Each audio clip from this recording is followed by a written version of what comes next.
Hello students. तो देखिए, last lecture में हमने अपने चैप्टर लिक्विड सॉल्यूशन में बात की थी अबाउट वेपर प्रेशर के बारे में कि अगर आपके पास किसी भी सॉल्यूशन के अंदर सोल्यूट और सॉल्वेंट अगर दो कंपोनेंट प्रेजेंट है और दोनों नेचर में कैसे हैं, वोलेटाइल हैं, तो जो वेपर प्रेशर होता है सॉल्यूशन का वो किसके इक्वल होता है हमने देखा था। Vapour pressure of solution it will be equal to P naught A into X A plus P naught B into X B. यहाँ एक्स ए और एक्स बी क्या है, मोल फ्रैक्शन है ए और बी कंपोनेंट के, ठीक है। जिसका मोल फ्रैक्शन ज़्यादा होगा उसका प्रेशर भी क्या होगा, ज़्यादा होगा। पी नोट ए और पी नोट बी क्या है, पी नोट ए है आपके पास जब आपके पास केवल और केवल प्योर ए प्रेजेंट हो उसका जो वेपर प्रेशर होता है, और पी नोट बी क्या है, जब आपके पास केवल और केवल कंपोनेंट बी प्रेजेंट हो सॉल्यूशन में और उसका जो वेपर प्रेशर होता है उसे हम बोलते हैं P naught B pure condition में। और जब उन दोनों का अलग अलग मोल फ्रैक्शन होता है तो दोनों को मल्टीप्लाई करते ऐड कर देंगे हम। ये क्या है, वेपर प्रेशर ऑफ ए है पी ए, और ये क्या है आपका वेपर प्रेशर ऑफ बी, ठीक है। इन दोनों को जब आप ऐड करोगे तो आपको वेपर प्रेशर मिलेगा किसका, सॉल्यूशन का मिलेगा। ये हमने लास्ट क्लास में पढ़ लिया था, ठीक है।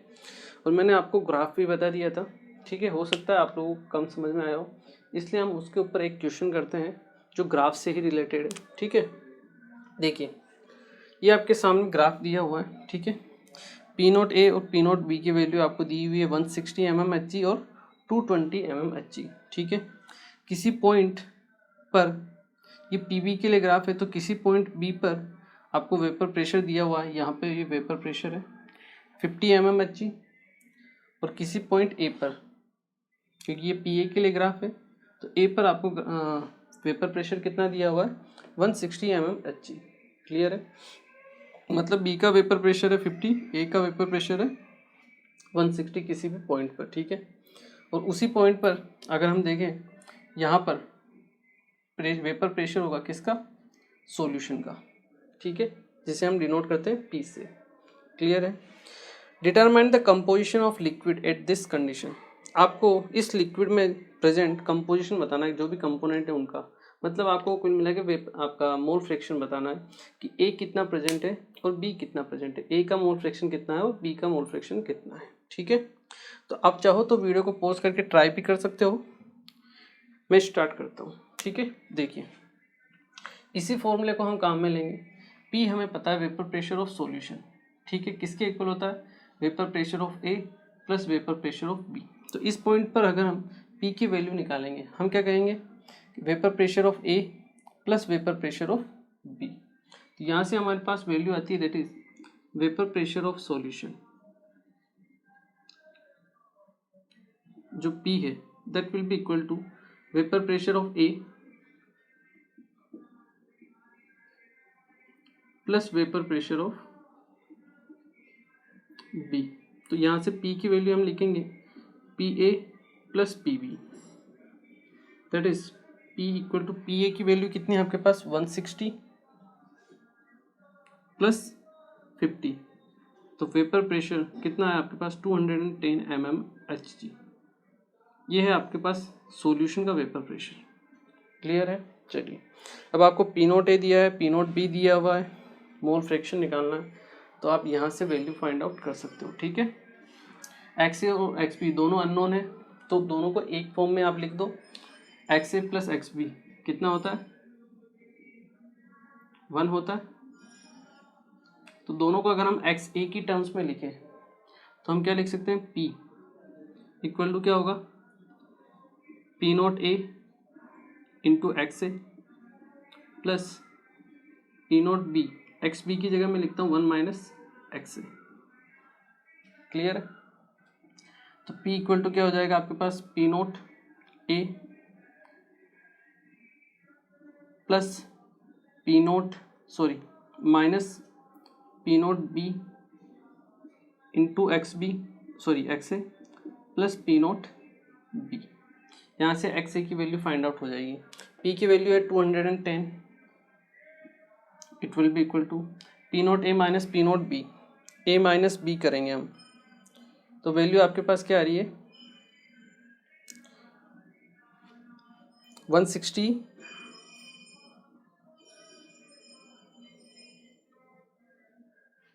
160 माइनस 220 कितना आ रहा है, -60 इंटू एक्स ए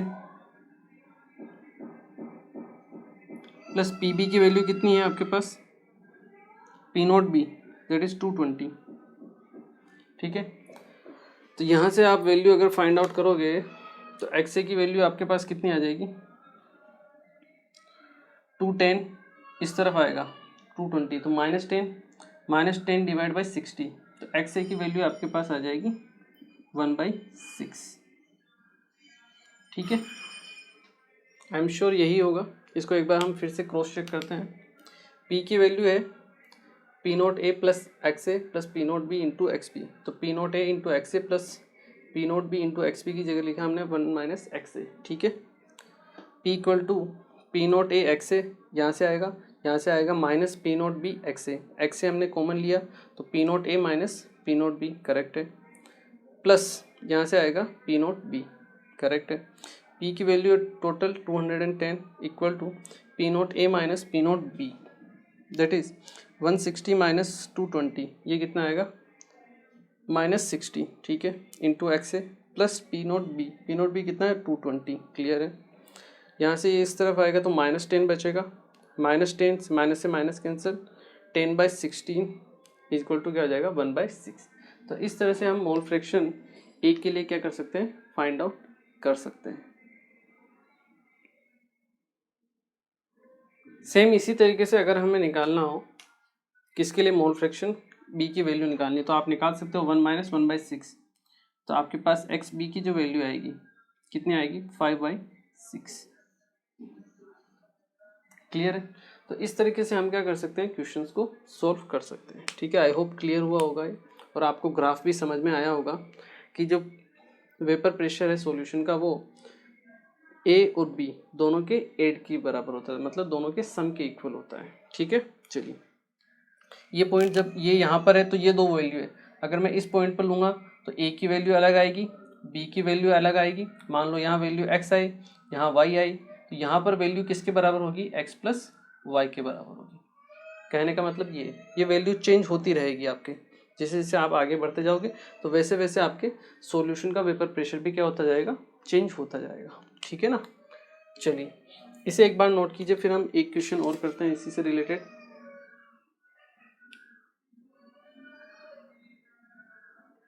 चलिए मान लो एक क्वेश्चन और करें हम वेपर प्रेशर का ही।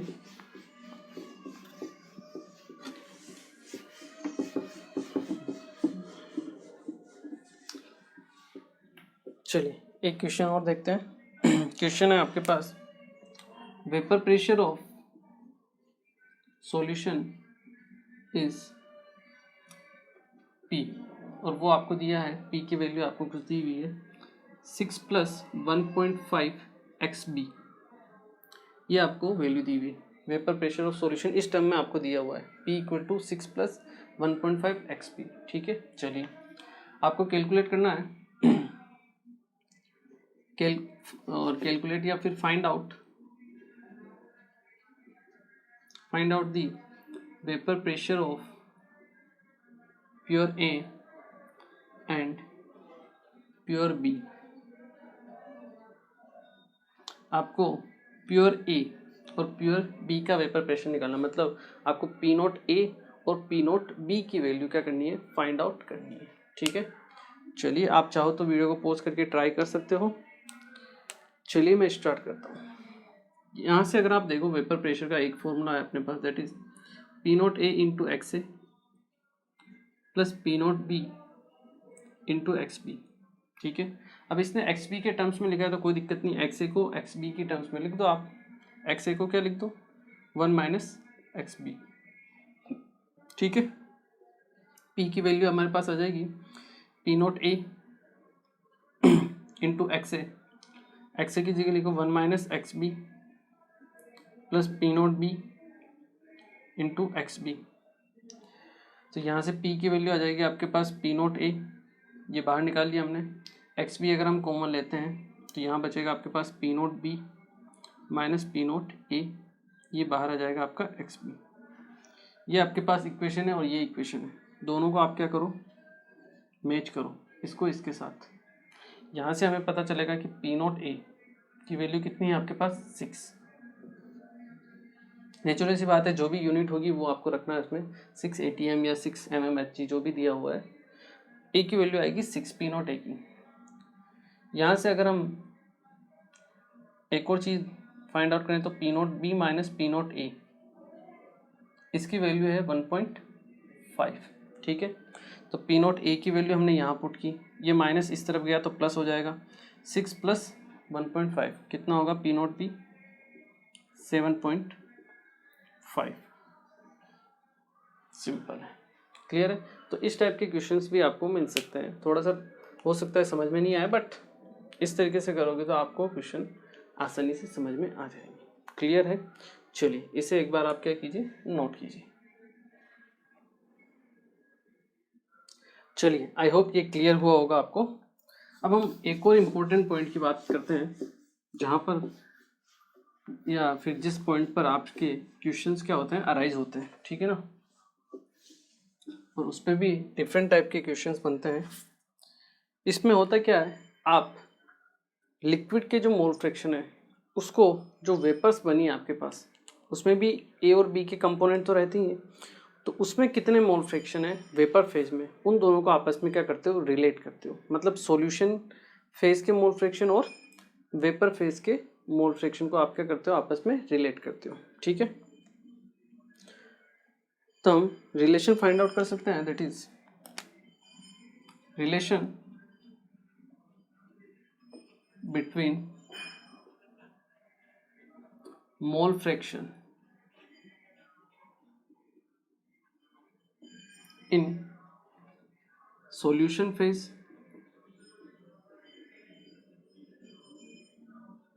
and in vapor phase।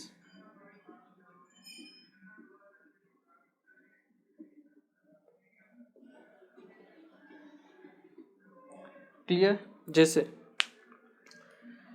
जैसे एक कंपोनेंट आपके कंटेनर मैंने लिया है, ठीक है, इस कंटेनर में मैंने क्या किया, लिक्विड फिल कर दिया। ठीक है, ये सॉल्यूशन के अंदर आपके पास ए भी रहेगा और कंपोनेंट बी भी है, और दोनों नेचर में है वोलेटाइल। इन दोनों की बनेगी वेपर्स जो आपके यहाँ पर प्रेजेंट होगी। ठीक है, ए की भी वेपर्स रहेगी और आपके पास बी की भी क्या रहेगी, वेपर्स रहेगी। क्लियर है, मतलब ए की भी वेपर्स है यहाँ पर और आपके पास बी की भी क्या प्रेजेंट है, वेपर्स प्रेजेंट है। क्लियर है। अब देखिए, अगर हम बात करें relation between mole fraction in solution phase, solution phase में आपके ए और बी कंपोनेंट है, इनका मोल फ्रैक्शन अलग होगा, और जब इनकी वेपर्स बनेगी तो ए और बी प्रेजेंट होंगे वेपर फेज में, उनका मोल फ्रैक्शन क्या होगा, डिफरेंट होगा। अब उनको, उन दोनों को क्या करना है, आपस में रिलेट करना है। ठीक है, अगर हम सॉल्यूशन फेज की बात करें, मोल फ्रैक्शन एक्स ए के लिए अगर हम बात करें, एक्स ए क्या होगा, mole fraction of A, mole fraction of A in solution phase. Clear, इसी में एक्स बी अगर हम देखें वो क्या होगा, mole fraction of B in solution phase. ठीक है, एक्स ए और एक्स बी आ गया आपके पास। ठीक है, सेम इसी तरीके से हम क्या करेंगे, आपके वेपर फेज में भी क्या निकाल सकते हैं, मोल फ्रैक्शन निकाल सकते हैं। कैसे, हम लिखेंगे वाई ए, स्टैंडर्ड नोटेशन होता है अगर आपको वेपर फेज में मोल फ्रैक्शन निकालना, तो हम क्या लिखते हैं, Y A. Y equal to क्या होगा, mole fraction of A in vapour phase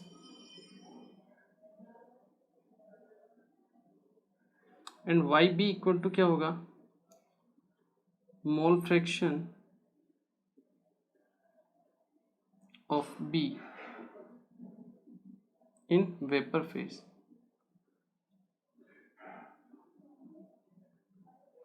clear है? चलिए, एक तो ये चीज हो गई। यहां से अगर हम वेपर प्रेशर निकालें सॉल्यूशन के, वो किसके बराबर होगा? P naught A into X A plus P naught B into X B. यही होगा आपके पास vapour pressure of solution. Clear है? चलिए, अगर हम वेपर फेज के लिए निकालें, यहाँ हम अप्लाई करते हैं डाल्टन्स रो। क्या हम अप्लाई करते हैं? डाल्टन्स रो। डाल्टन्स लो क्या कहता है? डाल्टन्स लो ये कहता है कि किसी भी गैसियस मिक्सचर में, किसी भी गैस ए के लिए जो पार्शियल प्रेशर होता है वो किसके इक्वल होता है? Total pressure into mole fraction of that component या दैट गैस जो भी आपने ली हुई है। तो P equal to P total into X. Mole fraction आपको किसका चाहिए? एक्स का चाहिए, जो गैस आपके लिए निकाल रहे हो। ठीक है? या फिर आप जो प्रेशर आप निकलते हो डाल्टन के हिसाब से, प्रेशर, टोटल प्रेशर किसके इक्वल होता है? Pressure of gas A plus pressure of gas B के। मतलब अगर उस कंपोनेंट में, उस मिक्सचर में आपके पास दो गैसें प्रेजेंट है, उनका पार्शियल प्रेशर पी ए और पी बी है, तो जो टोटल प्रेशर होगा वो किसके इक्वल होगा? दोनों के सम के बराबर होता है। ठीक है? ये कहता है आपका डाल्टन। ठीक है? तो डाल्टन की बात माने या फिर आपके राउल्ट्स की बात माने, क्योंकि देखिए वेपर प्रेशर आपको निकालना है। ठीक है? अब वेपर प्रेशर चाहे मैं निकालूं या डाल्टन निकाले या राउल्ट निकाले या चाहे आप निकालो, जो वेपर प्रेशर की वैल्यू आएगी वो तो सेम ही आएगी। मान लो ये पेन है, इसकी लेंथ कुछ भी है, 10 सेमी है सपोज कीजिए, तो ये मैं मेजर करूँ या आप मेजर करो या कोई भी और मेजर करे, लेंथ तो चेंज होने वाली नहीं है, वो तो 10 सेमी ही रहेगी। सेम इसी तरीके से वेपर प्रेशर आपका, चाहे आप डाल्टन से निकालो या फिर राउल्ट से निकालो, दोनों की वैल्यू आएगी सेम। इसी कॉन्सेप्ट को आपको अप्लाई करना है। और अगर हमें एक गैस के लिए, एक कंपोनेंट के लिए मोल फ्रैक्शन ए के सॉल्यूशन फेज में और वेपर फेज में दोनों को इक्वल करना है, तो हम क्या करेंगे? R equal to D. Raoult's को आप किसके इक्वल कर दीजिए? डाल्टन के इक्वल। राउल्ट्स के हिसाब से अगर हम देखें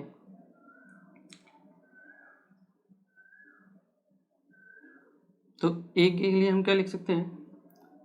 P naught A into mole fraction of A X A, it will be equal to, Dalton के हिसाब से हम क्या लिख सकते हैं ए गैस के लिए? P total into mole fraction of A. अब ए का मोल फ्रैक्शन आप वेपर फेज में लिखिए, वाई ए। क्लियर है? यहाँ से आपके पास वाई ए की वैल्यू आ जाएगी, कितनी आएगी? P naught A into X A divide by P total.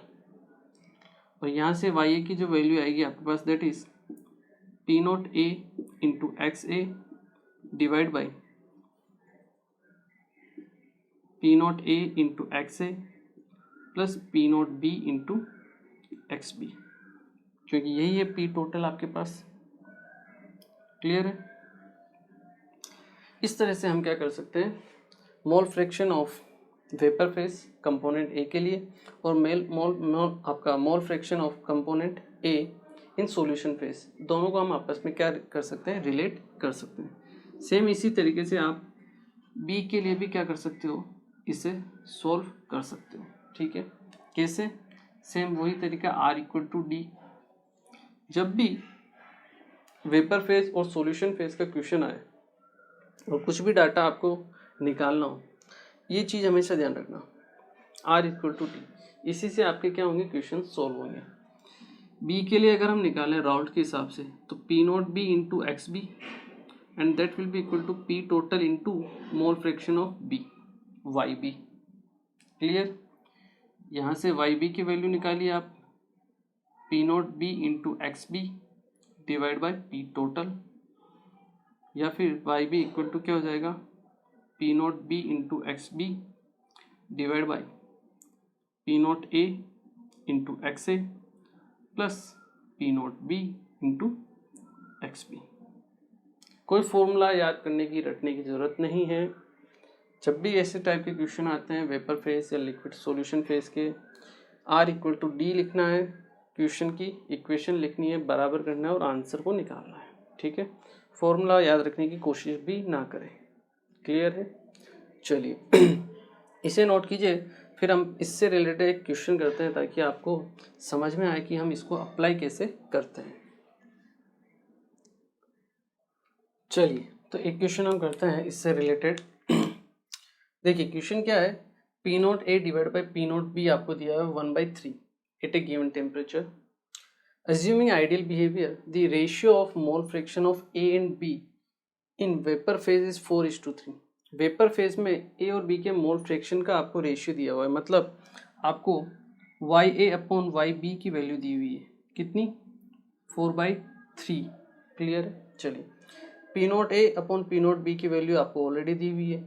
Then the mole fraction of B in the solution will be, आपको सॉल्यूशन के अंदर क्या निकालना है, मोल फ्रैक्शन निकालना है बी का। ठीक है, तो चलिए वाई ए वाई बी की वैल्यू दी हुई है, P naught A P naught B की वैल्यू दी है, एक्स के हिसाब से एक्स मोल फ्रैक्शन आपको सॉल्यूशन में निकालना है, मतलब एक्स से एक्स बी को आपको करना है, रिलेट करना है। ठीक है ना, तो वीडियो को पॉज कीजिए, एक बार ट्राई कीजिए, फिर मैं आपको बताता हूँ। चलिए स्टार्ट करें। देखिए सिंपल सा तरीका है जो हम काम में लेंगे, that is R equal to D. ठीक है, ए के लिए अगर हम लेते हैं 4a, Raoult equal to D. Raoult के हिसाब से अगर ए की बात करें तो P naught A into mole fraction of A X A, that will be equal to Y A into mole fraction आपका P total into Y A, ये हो जाएगा। यहाँ से वाई ए की वैल्यू आप निकालोगे, कितनी आएगी, P naught A into X A divide by P total. Clear है? ऐसे ही सेम अगर आप बी के लिए निकालोगे 4b, डायरेक्ट में लिखता हूँ, वाई बी की वैल्यू क्या आएगी आपके पास, P naught B into mole fraction of B divide by P total. Clear है? तो ये मान लो इक्वेशन 1 है, ये आपकी इक्वेशन 2 है। आपको Y A upon Y B की वैल्यू दी है, तो आप क्या कीजिए 1/2 कीजिए, इक्वेशन 1 डिवाइड बाई इक्वेशन 2। ठीक है, तो Y A upon Y B, इसकी वैल्यू आएगी आपके पास P naught A into X A divide by P T से पी टी कैंसर, तो P naught B into X B. Clear है? चलिए वाई अपॉन वाई पी की वैल्यू दी हुई है 4/3, that is 4/3। It will be equal to P naught A upon P naught B की value दी है 1/3 into X A by X B. तो यहाँ से आपके पास X A by X B की वैल्यू जो आएगी, इसको मैं आगे लिखता हूँ यहाँ पे, X A by X B कितना आएगा आपके पास, 3 से 3 कैंसिल, दैट इज 4:1। या फिर एक्स ए की वैल्यू हम निकालें तो एक्स ए की वैल्यू हम कैसे निकाल सकते हैं, 4 डिवाइड बाई 4 + 1 दैट इज 4/5। और एक्स बी की वैल्यू हम कैसे निकाल सकते हैं, 1 divide by 4 + 1 that equal to 1/5। तो बी के लिए पूछा है मोल फ्रैक्शन ऑफ बी, कितना आएगा आंसर, 1/5। क्लियर है? यहाँ से आप एक्स ए अपॉन एक्स बी करोगे तो 4:1 ही आएगा। क्लियर है? इस तरीके से हम क्या कर सकते हैं, क्वेश्चंस को सॉल्व कर सकते हैं। क्लियर है? चलिए इसे नोट कीजिए, फिर एक क्वेश्चन और करते हैं हम इसी से रिलेटेड। चलिए तो एक क्वेश्चन और करते हैं हम, अपना लास्ट क्वेश्चन है ये। क्वेश्चन क्या है, at 90 degree Celsius the vapour pressure of toluene is 400 torr. 90 degree Celsius पर आपको टोल्यूइन का प्रेशर दिया है 400 टोर। ठीक है, and that of xylene is 150 टोर, और जाइलिन का वेपर प्रेशर आपको दिया है 150 टोर। ठीक है, चलिए। What is the composition of liquid mixture which boil at 90 degree Celsius? What is the composition of liquid mixture? कोई लिक्विड मिक्सचर है आपके पास, क्या प्रेजेंट है? कोई लिक्विड मिक्सचर आपके पास प्रेजेंट है, ठीक है। तो what is the composition of liquid mixture which boil at 90 degree? ये बॉयल होता है आपका 90 डिग्री सेल्सियस पर, बॉइल्स एट 90 डिग्री सेल्सियस पर, ये क्या होता है? बॉयल होता है, ठीक है। इसका आपको क्या निकालना है? कंपोजिशन निकालना है। इसका मतलब क्या है? मोल फ्रैक्शन आपको निकालना है, एक्स ए और एक्स बी। क्लियर है, चलिए। Which boil at 90 degree Celsius when pressure is 0.5 atm, मतलब जब ये बॉयल होता है तब प्रेशर कितना होता है? 0.5 atm होता है। क्लियर है। What is the composition of vapour produce, मतलब जो आपके पास वेपर बनी है उसमें भी आपको कंपोजिशन निकालना है, मतलब आपको वाई ए और वाई बी की वैल्यू भी निकालनी है। एक्स ए एक्स बी तो निकालना ही है, साथ में वाई ए और वाई बी भी निकालना है। क्लियर है। आप चाहो तो वीडियो को पॉज करके ट्राई कर सकते हो, ठीक है, ट्राई करना है आपको। चलिए स्टार्ट करते हैं। तो देखिए, सबसे पहले अगर हम बात करें तो वेपर प्रेशर ऑफ टोल्यूइन आपको दिया हुआ है पी नॉट टोल्यूइन, क्योंकि वो प्योर है। कितना दिया हुआ है? 402, ठीक है। जाइलिन के लिए दिया है P naught xylene X equal to 150 torr. अब मान लो सॉल्यूशन का आपको निकालना है, सॉल्यूशन के लिए तो हम क्या लिखेंगे? सॉल्यूशन का जो प्रेशर होगा, वेपर प्रेशर, वो कितना होगा? P not toluene into mole fraction of toluene plus P naught xylene into mole fraction of xylene x x. Clear है। पी टी और पी एक्स की वैल्यू आपको दी हुई है, तो पी नॉट जो टोल्यूइन है इसको मैं ऐसा लिख देता हूँ 1 माइनस जो जाइलिन है उसको मैं ऐसा लिख देता हूँ 1 minus mole fraction of toluene, ठीक है। हमारे पास एक वेरिएबल और कम हो जाएगा। अब पी की वैल्यू हम कहाँ से निकालें? पी की वैल्यू के लिए मैंने आपको एक चीज़ बताई थी कि बॉइलिंग पॉइंट क्या होता है। बॉइलिंग पॉइंट वो टेम्परेचर होता है जब आपका वेपर प्रेशर किसके इक्वल हो जाता है? एक्सटर्नल प्रेशर के इक्वल हो जाता है, ठीक है। यहाँ पर बॉईल हो रहा है ये 90 डिग्री सेल्सियस में। इस टेम्परेचर पर आपको प्रेशर कितना दिया हुआ है? 0.5 atm। इसका मतलब इस सॉल्यूशन का जो प्रेशर है पी एक्सटर्नल, बॉइलिंग पॉइंट किसके इक्वल है आपका? पी एक्सटर्नल के इक्वल है। और इस कंडीशन पर जो प्रेशर आपको दिया है कितना दिया हुआ है? 0.5 atm। मतलब यही क्या है? आपका प्रेशर है, किसका?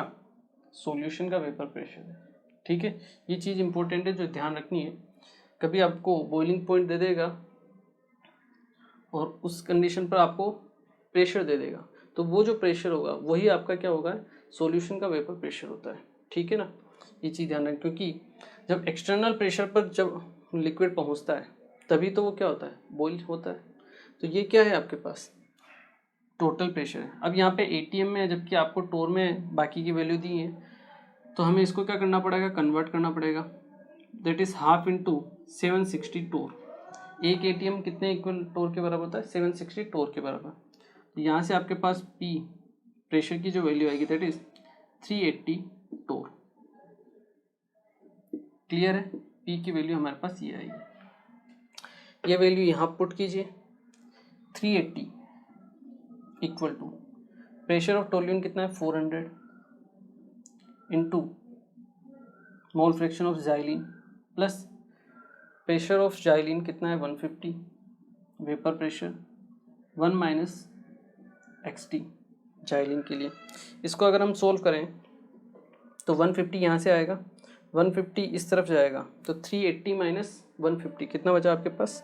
230 equal to 400 XT minus 150 that is 250।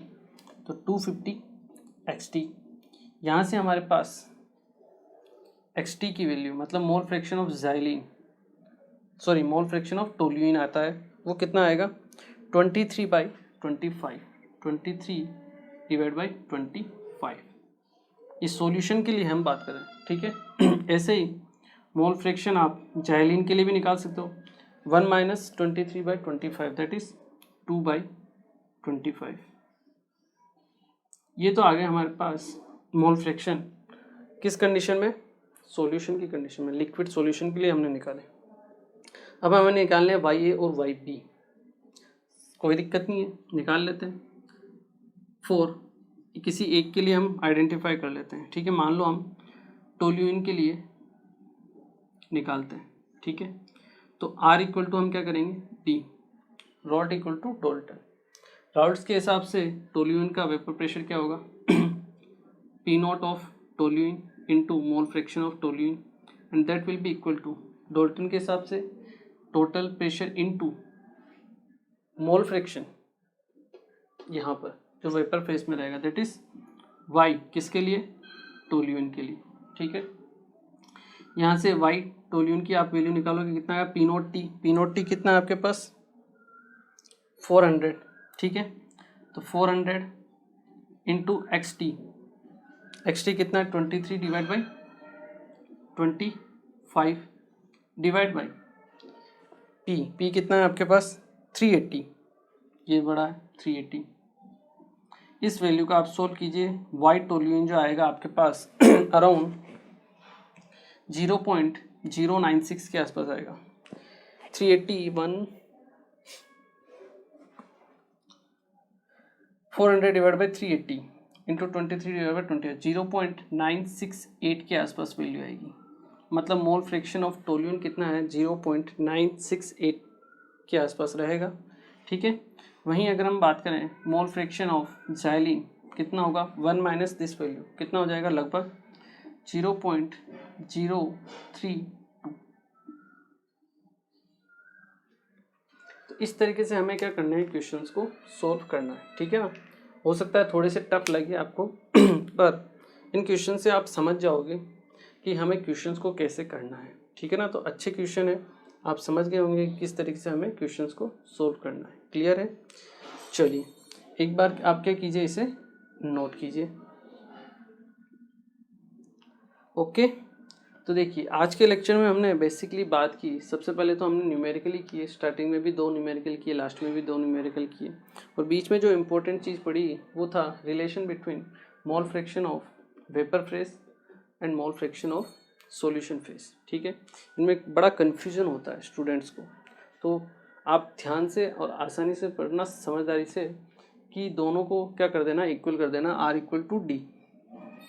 आराम से आप क्या कर सकते हो, इन टाइप के जितने भी क्वेश्चन आएंगे उनको सॉल्व कर सकते हो, ठीक है।